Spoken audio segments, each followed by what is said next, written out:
आज हम एक अनोखी यात्रा पर चलेंगे जो हमें न सिर्फ दूर ले जाएगी बल्कि हजारों साल पीछे भी। सोचिए, आज का भारत नहीं बल्कि वो भारत जब न कोई इमारत थी न सड़कें, बस घने जंगल, चौड़ी नदियां और प्रकृति के साथ जीते लोग।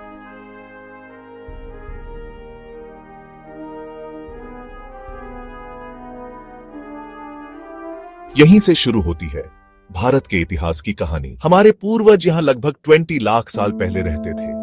ये शिकारी और संग्राहक थे, एक जगह से दूसरी जगह घूमते, जानवरों का पीछा करते, फल ढूंढते।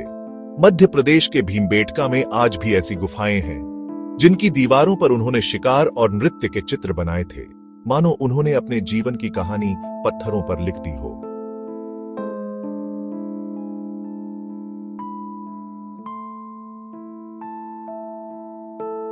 धीरे धीरे उन्होंने सबसे बड़ा खोज किया, आग।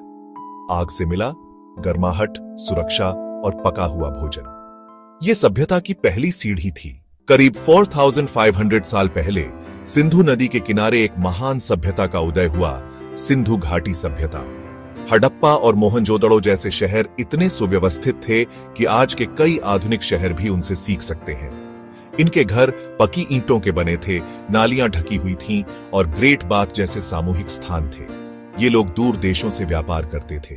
उनकी मोहरें मेसोपोटामिया तक मिली हैं। लेकिन 1900 ईसा पूर्व के आसपास नदियां सूख गईं, व्यापार घटा और शहर खाली हो गए। सभ्यता ढल गई, लेकिन भारत की कहानी अभी शुरू ही हुई थी। अब शुरू हुआ वैदिक काल। लगभग 1500 ईसा पूर्व इंडो आर्यन लोग भारत आए, अपने साथ लाए संस्कृत भाषा और वेद, हिंदू धर्म के सबसे प्राचीन ग्रंथ। यह वो समय था जब शक्तिशाली जनजातियां, महान कविताएं और गहरे दार्शनिक विचार जन्म ले रहे थे। ऋग्वेद में देवताओं का वर्णन है, इंद्र, योद्धा, अग्नि, अग्निदेव, वरुण, ब्रह्मांड के नियमों के रक्षक। समाज में काम के आधार पर वर्ग बने, ब्राह्मण, क्षत्रिय, वैश्य और शूद्र। यही समय था जब गणित, खगोल विज्ञान और आयुर्वेद की नींव पड़ी, ऐसा ज्ञान जिसने आने वाले युगों को दिशा दी।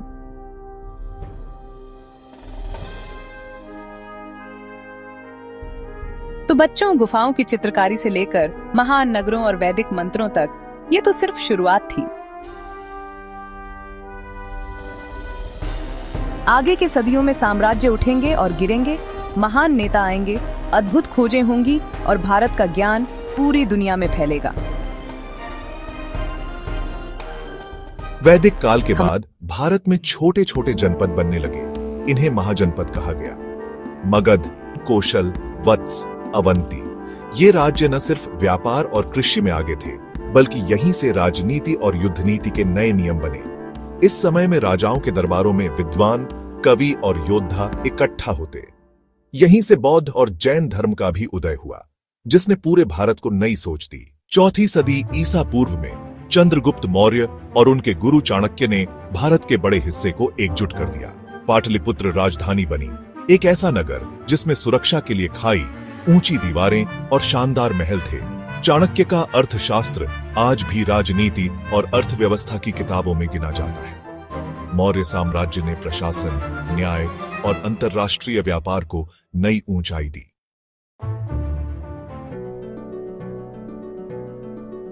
मौर्य साम्राज्य का निर्माण केवल तलवार की ताकत से नहीं हुआ था। इसके पीछे थी रणनीति, राजनीति और अर्थव्यवस्था का अद्भुत मेल। चाणक्य, जिन्हें कौटिल्य भी कहा जाता है, ने अर्थशास्त्र में शासन, गुप्तचर प्रणाली और अर्थव्यवस्था के ऐसे सिद्धांत दिए जो आज भी पढ़ाए जाते हैं।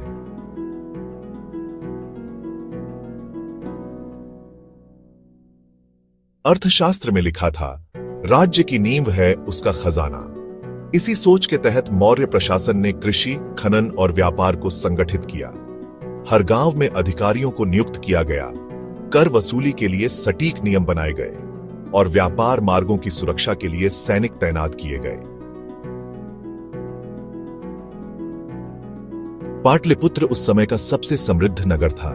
लकड़ी के मजबूत पुल, पत्थर की दीवारों से घिरा और महलों के आंगनों में विदेशी दूत बैठकर भारत के साथ व्यापार समझौते करते थे। मौर्य साम्राज्य ने एक विशाल गुप्तचर नेटवर्क भी बनाया, व्यापारी बनकर जासूस, डाकियों के रूप में संदेशवाहक और गुप्त सूचनाएं राजधानी तक पहुंचाने वाली एक अदृश्य डोर। इससे न केवल बाहरी दुश्मनों पर नजर रखी जाती थी, बल्कि आंतरिक विद्रोह को भी समय रहते दबा दिया जाता था। चंद्रगुप्त मौर्य के शासन में भारत ने अंतर्राष्ट्रीय व्यापार के जरिए दूर दराज के देशों से संबंध बनाए। रोमन साम्राज्य तक भारतीय मसाले और रत्न पहुंचते थे और बदले में सोने के सिक्के भारत आते थे। मौर्य प्रशासन की एक और विशेषता थी न्याय व्यवस्था।